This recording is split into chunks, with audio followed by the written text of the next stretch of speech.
Hey, we're gonna be interviewing Yana. She did 11. Or how many pounds you lose?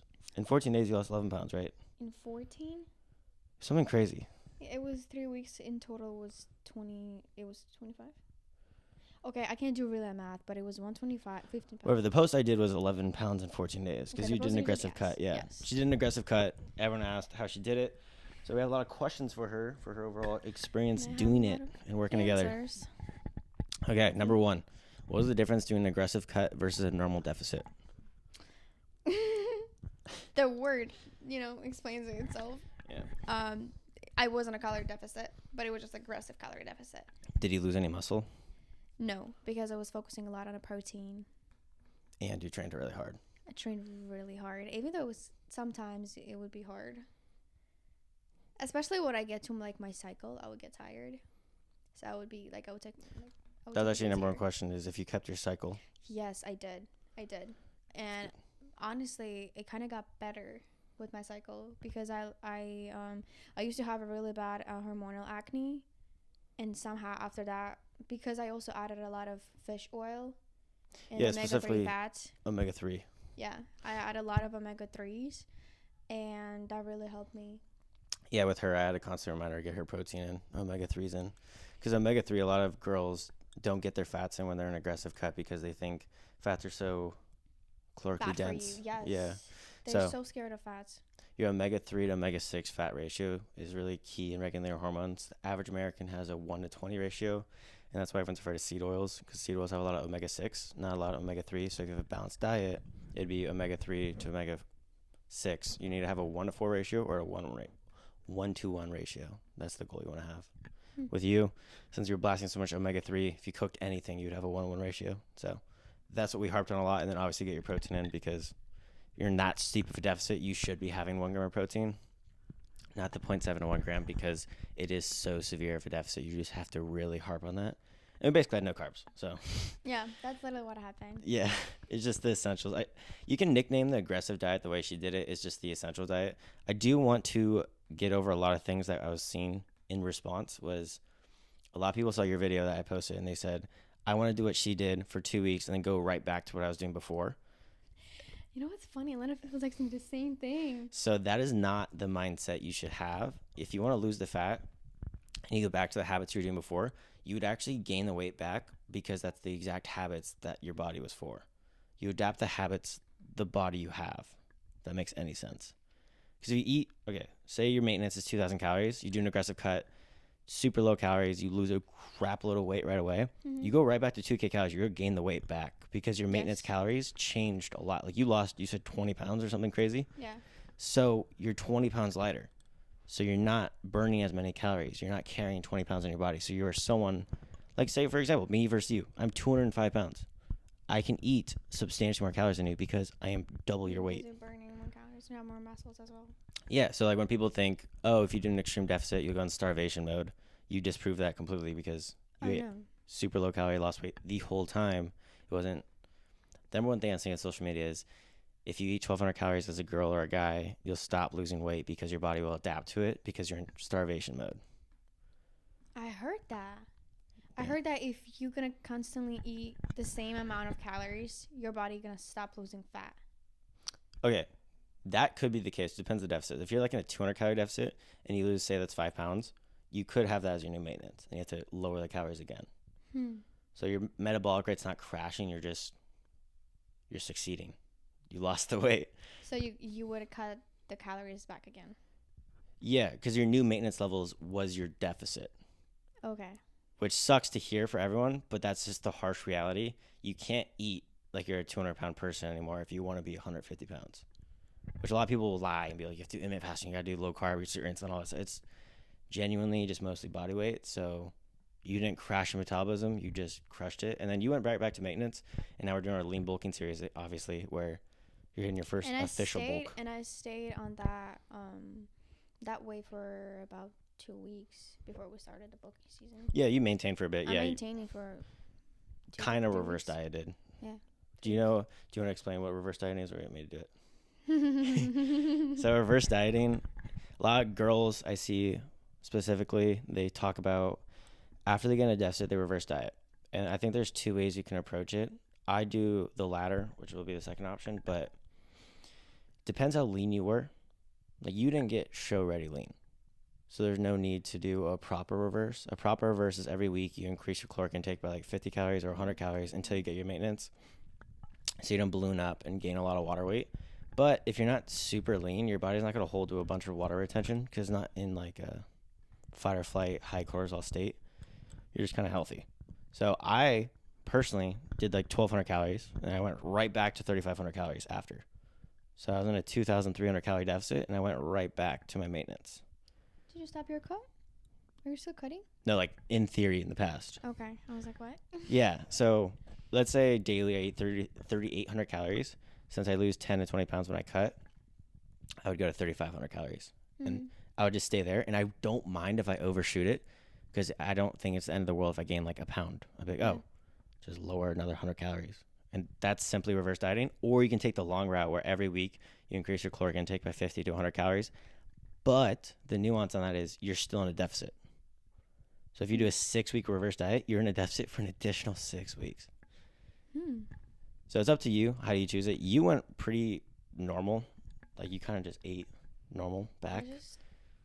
I didn't like start, just going into like a cheat meals mode type shit. You know how people just lose weight and then they gain it back right into with like a cheat meals and going every day. But I slowly started just like implementing like more carbs. It's not like I was cutting up the carbs.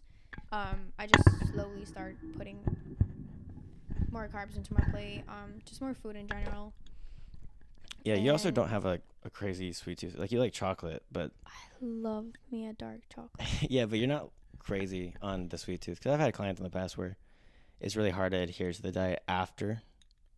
Like, for some people, it's not hard to lose weight. It's keeping the weight off, I've learned with a lot of clients. Because they immediately like, reward myself and gain it all back. Yes, they you don't do have that issue. Mentality. I feel like before I did, now when I learned the calories and calorie deficit and how to maintain calories, like if I want myself a chocolate, I'm not going to beat myself up for not having it. You know what I mean? Like, I'm just going to have a little bit. Everything in moderation is good. That's exactly what I preach. Good stuff. Good stuff. Practice what you preach. From the best. What was the difference in your training style ever since you learned from me? What was the biggest difference? The biggest difference? Literally, the second I was like working out with you, my body changed in literally 3 months. 3 months. It's like I paid you to say that. Sounds like ever. No, I appreciate the kind words. Yeah, she wasn't training with proper intensity. You did very similar. I would just do high reps with the low intensity weight. But yeah, and don't get me wrong, you should enjoy the way you train. So if like people enjoy the pump and the burning sensation, it's completely fine. But if you want to get growth, you should have some sets that you're bringing to failure with proper intensity. So you're training hard, and you shouldn't be afraid to get bulky, quote unquote, because you were training to get bulky in theory, but you're just training the right muscle groups. Like, your split is made to grow your glutes and legs. Yes. Like, we don't even do curls. We don't want to grow your arms. So yeah. But I was lifting heavy for shoulders just because I love shoulders and I love training shoulders. That's what I'm saying. Like, you train intense for each body part, because a lot of girls I work with, the number one thing they say is they want to grow their glutes and legs, but they don't want to grow their arms. I was like, okay, you just won't program. And that's totally fine. You can do that. Yeah. That's, you just don't program. Can do that. It's all about programming and your split. And when I say programming, it's what you do at the gym and the plan we build together. That's what you're going to grow the muscle group. So when people say don't train like a guy, have the same intensity as a guy, just don't do what a guy does in the gym. Don't hit arms and chest. Don't hit chest every day. Yeah, just don't hit arms and chest. Which, I want to hear your opinion on this. Does hitting chest make your boobs smaller? You want to know my opinion on it? Just to be honest, yeah. Yes. Girls are not gonna like that. I appreciate the honesty. Yeah. All right. Well, I mean, once I started training a lot of chest, I saw the difference, how like defined my muscle would look here. And don't get me wrong, I loved it, but I felt like my boobs getting smaller. Am I being too loud right now? No, I think it's different. It's all fat distribution where you burn your fat. So then again, it is estrogen sac. It's basically what boobs are. It's just estrogen. So it is interesting that you would lose it. Maybe it was just like fat tissue. Unfortunately. Well, with your lean bulk, what was your biggest fear? And why have you not bulked in the past? With the lean bulk? Yeah. Oh. I always was scared to just look bulky and manly. That was my issue. I always thought that like if I'm gonna start eating a lot and working out at the same time, that I'm just gonna like You're a also balloon. you're a very small person. Yeah, So I'm 5'2". I was gonna say you're very small, so your bulking calories is a lot of my clients cutting calories. So Really? yeah. So that shows again her body size. Like how much do you weigh? Right now, Yeah. 113. Yeah. 113. So you eat like a 113-pound person. So you're Yeah. low calories. Yeah. We're not gonna give the exact amount because we don't want you to copy, but she's Don't not copy. on crazy calories to say the least. And she isn't. What has it been, like 2 weeks on your bulk or 3 weeks on your bulk? It's been 3. So we're at what, 2 pounds? 1 pound? I up like 2. I could have sworn you were 111 when you started. We have the footage. I Whatever her do, footage yeah. is. Yeah. It was 111, but it was after my breakfast. True. Okay. So it was yeah. 110. We're documenting it all. We did her Yeah. measurements. We did her weight, what it looked like raw.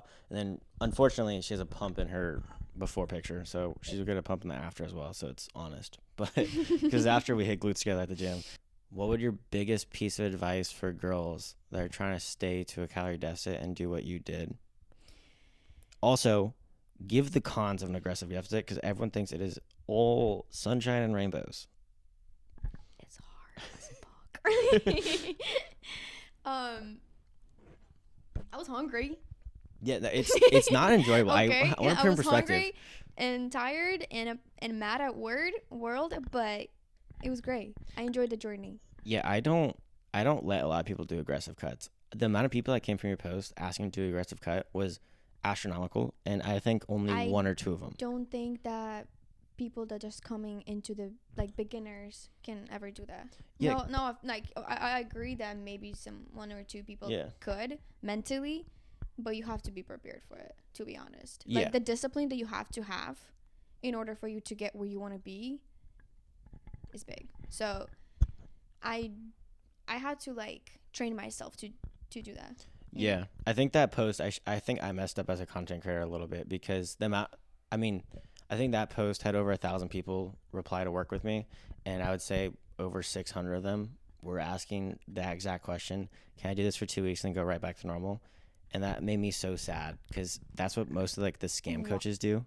You know how they sell a program Why would like they go back to normal? I don't understand. What's the point of you I don't know cutting how aggressively and then go back to where you are? I don't Yeah, I worded it wrong. I'm taking accountability because I don't know what I did in that post, but I obviously did something wrong that over 60% of the people wanted to do that. So, because a lot of the scam coaches and a lot of scammers in the industry, they always say, or the drifters, they say, oh, do my program. You have to change nothing in your life. You're just missing this magical thing.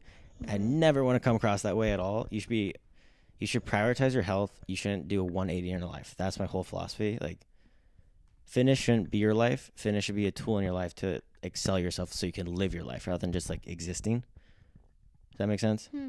So I don't like the fact that people saw my video and thought that because it gave me a bad feeling of, damn, I'm doing exactly what everyone. I don't think they get the memo though.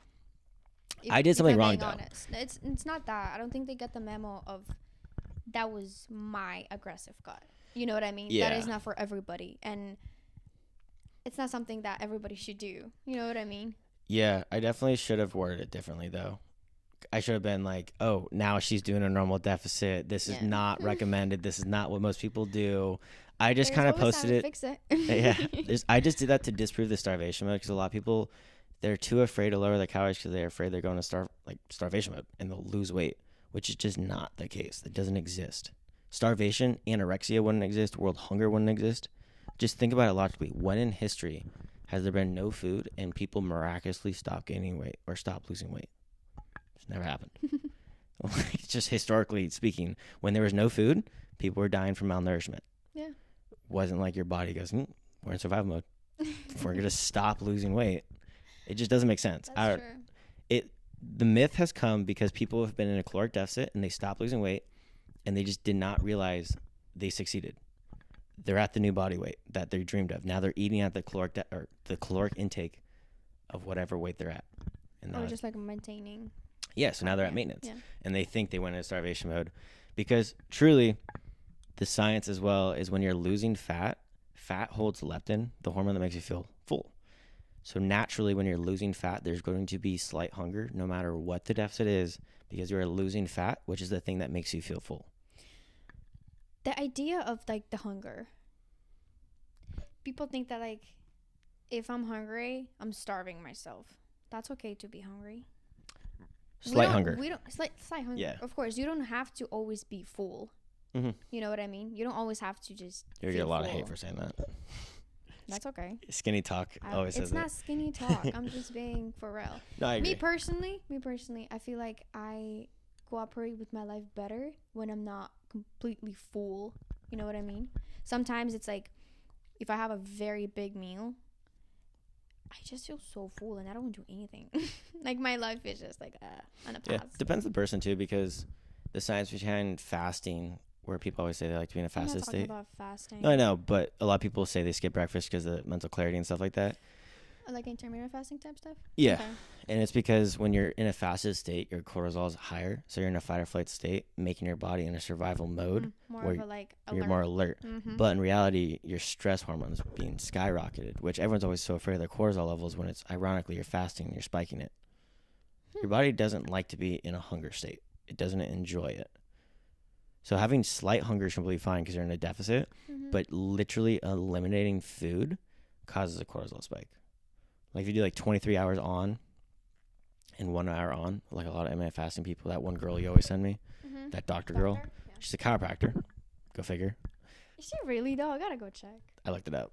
Okay. She's a chiropractor. Okay, Love when they put doctor in their bio when they're a chiropractor. Nothing against chiropractors, but She if wrote you the become a book nutrition too, coach. though. That's wild. But it's okay. Yeah, she does the, what does she name it? The 12-hour fast thing. She does 12 hours on, eat for 12 hours, 16 hours, and then 21 hours or something like that. Mm-hmm. And she's like, people lose so much weight. It's crazy. It's like, go figure. You don't eat and you lose weight. And then I saw another video by this guy named Dr. Eric Berg. He goes, the fastest way to lose 5 pounds is this is how you do it. And he goes, you're going to wake up and you're not going to eat. You're just going to drink apple cider vinegar and electrolytes. Then for lunch, you're not going to eat again. For dinner, you're not going to eat again. You're going to go to bed because you're not spiking your insulin. It's like in theory, yes, you're going to lose the most amount of weight, but you're going to lose a lot of muscle tissue because you're not getting any protein. Wait, what was the guy that was fasting the whole time? Mr. Beast? No. Yeah, Mr. Beast did it. Yeah. Yes. Remember he was like made a whole video on it. The whole video on it, and how much muscle tissue he lost? 40%. He was 40%. Yeah. Crazy. Yeah. So all that weight he lost, 40% of it came from muscle mass when he did his week-long fast, showing you need to have protein in your diet. Yeah. And your hormones. You need to have fats in your diets, especially for women. That's why women lose their period. They're afraid of fats. The amount of women that came to me, they're like, oh, my coach, they made me fear my fats. And it's like, damn, that sucks. Because fats also help you feel more full. If you don't have fats in your diet, your body naturally produces more ghrelin, the hunger hormone. So to suppress that, you have to have naturally occurring fats. Avocado, fish oils, like all different sources of fat. Salmon, it's great. Omega. Yeah. That's really good. Well, now. So we don't like fasting. I think it's nuanced to everything. Do you like fasting? I don't like fasting, but some of my clients, some of my clients do fast. They fast till noon because they enjoy it. So just because something's not the most optimal thing on earth doesn't mean you shouldn't do it. If that makes sense. I did fasting. Yeah. I used to do a lot of fasting for the longest time, and yours was spiritual though. It was kind of both, to be honest. Yeah. In the back of my head, I was like, I'm going to lose so much weight. Yeah. Lord help me. Because Mike, he does a lot of fast, or higher up on this. He has a lot of fast, but he does it spiritually. Even though, I did lost a weight. Also, it was a water weight, but I gained it right back in like 2 days. Yeah. Right back into it. When you do elimination diets, I think a lot of people don't understand is when you eliminate these foods, you're naturally... Yeah, you lose the weight because you're in a caloric deficit because you eliminate these foods that used to put you in a surplus. Say carnivore, for example. You can only eat meat. Flavor fatigue and just based off your choices. You can't choose a lot of food. So you're going to feel more full if you're eating steak for every single meal. But right when you introduce normal food again, you're going to pig out. You said you're going to feel more full? Yeah, because you're having a protein fat source. That's a tough one because when I did carnivore for a week Mm-hmm. or 2 weeks, I felt like I was never full. Oh, really? Yes, that was the weirdest thing I ever felt. It's like I could eat so much and never feel full. That's why I kind of stopped because I was like, this is so weird. I'm against the carnivore diet, but that's shocking. Carnivore diet usually makes people feel really full. Really? Yeah, because In you're getting my your fats case, it and was protein. so different. Interesting. I did carnivore for 30 days because I have eczema. So I wanted to pick the foods that cause flare-ups. So when you do an elimination diet, Did it help you? during that time, yeah. But I introduced the foods, and whenever I had a flare-up, I'm like, oh, that food does that for me. So that's why you do it. When you have eczema or autoimmune disease, you have to figure out which foods cause flare-ups. How was it for you? A lot of processed carbs. I know. Sorry, guys. But I have eczema. Ow. I had nothing against anyone else. It's just I have eczema, so I flare up. But I obviously still eat it. My knee flares up all the time. My eczema always flares. I don't really care. You also like pizza. Yeah. Yeah. I mean, I do want to put out there because people always, they flame me for my full day eating. I could have chose the healthiest foods on earth and posted on social media. At least you were honest. I just showed normal stuff and everyone was flaming me. It's like most people want to look like me. They ask how I look this way year round, and then I show you and they're it's not what social media is showing me, so I don't like this. And it's like, do you not want to be able to eat your favorite foods on a daily basis and hit your fitness goals, or do you want to hate your life and look vaguely okay for a week? Hate-love relationship with food. Fear food. Literally fear food. Literally fear food. It's crazy. I don't understand how people... It's almost a But cult. it's also, we have to look at the food as the source of fuel for our body, not something to enjoy all the time. You know? And Yeah, like, it gives 100%. us nutrients. Yeah, here and there, like, I don't mind eating pizza and chocolate. I love chocolate. I enjoyed it. But at the end of the day, it's like just something that your body needs just to survive. Yeah, no, I agree. I feel like people put so much attention on foods. Yeah, specific foods. I mean, I used to fear a lot of food in the past when I first started dieting. Same. And the more I would fear that food, the more I would want that food. Look at you learning. Yeah, I always say this to everyone. So much of the chocolate, and then I can't eat this, I can't eat that. For me, it was the sweets. I was addicted to sweets, and the more I would beat myself up and like close my mouth, I would literally eat so much more sugar. Now, I don't even crave sugar. Like if I do, I'm just having like a dark chocolate because I just love dark chocolate. Yeah, I always said that. Stop fearing food. Yeah, I always say, and I always tell clients, if you fear something, you most likely will want to do it. It's the same thing in life. It's just psychology, where the second you resent something or you tell yourself you can't do something, like look at a kid, tell them don't do something, they're going to do it. They want to do it more. People naturally are rebellious. So when you tell yourself to fear it, there's actual studies showing you're more likely to binge. Not even just eat it, Are we gonna binge pull up on a that study food. right here? No. I actually stopped referencing studies because I hate how you can pick any study. It's another thing on social media. Out of 100 studies, you can find about smoking. You can find 6 of them telling you there's health benefits to smoking. So in every reference, I hate how creators now or consumers trust studies so much because you have to see how the study's conducted, if it's an actually well-conducted study. Like I reviewed this guy the other day. The study had 10 people. They were all fit males, and the results were non-conclusive, but it was leaning this way, and the trial was for only 30 days. I was like, all right, super short, super small control group, didn't have any women, and it was lean young men. The healthiest people on earth. It's like, you can't compare that to the average person. It doesn't make any sense. And there's no women in the study either. Like, how would I reference that study to women, and then if they read it, they're like, oh, the hell? I'm so screwed. Look at the results. And it's like, no woman was tested. Not a single woman. That's wild. So you have to see how studies are conducted. And I had to take a whole course on how to read a study. And it is so hard to read studies sometimes. Like, genuinely. Shout out Joel or TNF for helping me so much in Scientific Snitch. She helped me instrumentally reading studies. Yeah. Instrumentally helped me with study reading. Because I used to... Her content is good. I used to reference studies all the time, and I didn't understand it. I just read the conclusion, which 99% of people do, and now you can't do that. For example, carnivores always reference study like, oh, your body doesn't need carbs. And it's like, yeah, your body doesn't need it, but you perform substantially better. It needs it. It likes it so much, it produces it naturally from protein and fat sources. That's how much it likes carbs. Wild. It's just wild things But also, like that. if we go more into a carnivore, it's like the LDL level, and then that you talk about a lot. Yeah, and they raise then LDL, and then you can get iron overload. iron overload. Yeah, it can be That's toxic. scary. Yeah, a lot of carnivores have super high testosterone and low free test. Free test is the testosterone that builds muscle. If you have too much testosterone and it binds up, it can actually be toxic to your body. So that's why if you have so much iron, your body overproduces testosterone, which could have also health side effects. That's crazy. And your blood doesn't coagulate as well. So if you get a cut, it doesn't coagulate properly and build up as a scab. Like so There's many just weird, so much extreme. so right many now on weird social things. media. I wonder So what the much next trend extreme. is going to be though.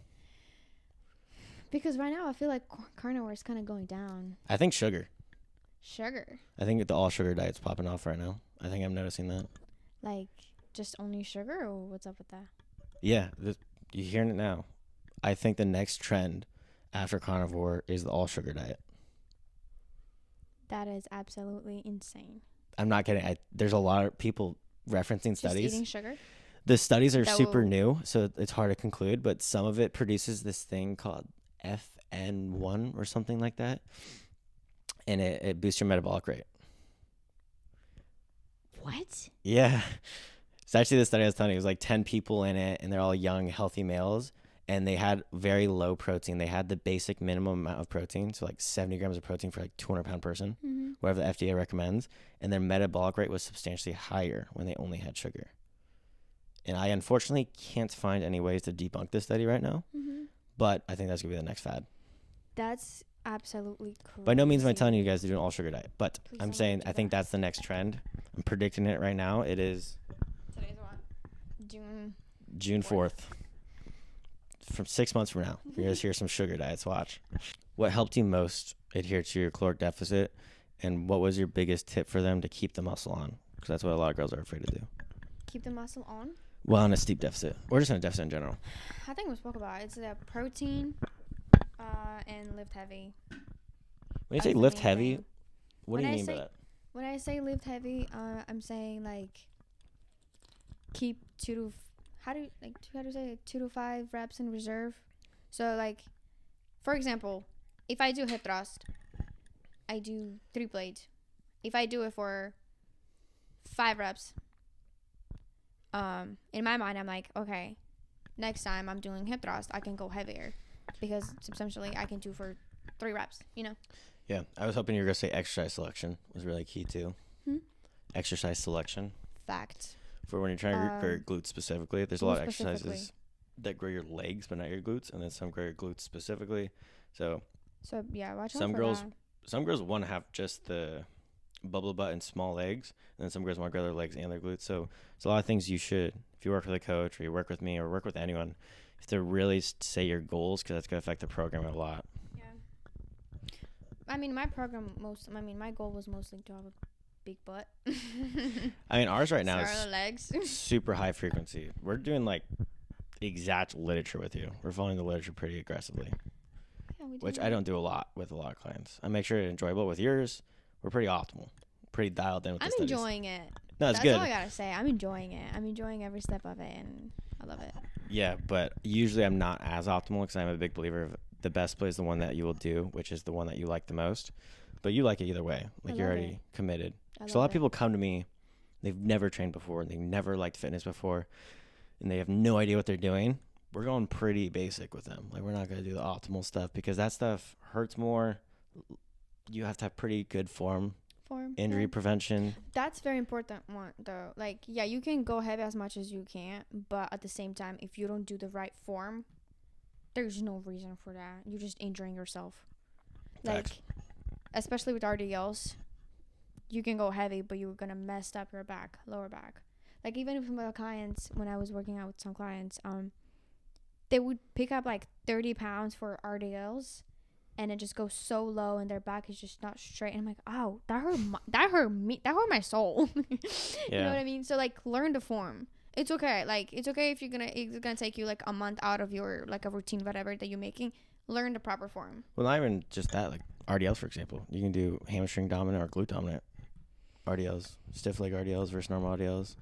So like it depends. So much nuance. So when you're teaching your clients, like, do you want to grow your glutes or do you want to grow your hammies? But still, learn the form. No, no, that's what I'm saying though. We have to be specific because I had a client. She was doing it for hammies. It was perfect, but it was just hammy focused. And I was like, oh, bend your knees more and kick your butt back more. For glutes? Yeah, so I had to fix her form like that. It's like in theory, because she told me she had a PT in the past and she said this is perfect. And it was kind of hard to argue over that because I was like, yeah, it is perfect for your hamstrings. You said you want to grow your glutes with me, so I gotta be honest with you. That's funny. Like the biggest rule of thumb I always say is act like you're closing a door with your butt when you're doing RDLs. If I would be the beginner in the gym, I hate the gym, I don't understand anything, what is the first thing you would tell me? How big are you? 155, girl, 5'4", Age? 27. Yeah, we'll start with that step count and calorie deficit. When we start in the gym. I'm big on habit building. So like one of my clients, he started at 305. He's like 270 now in the past 3 months. Lost a ton of weight. He said he wants to start going to the gym.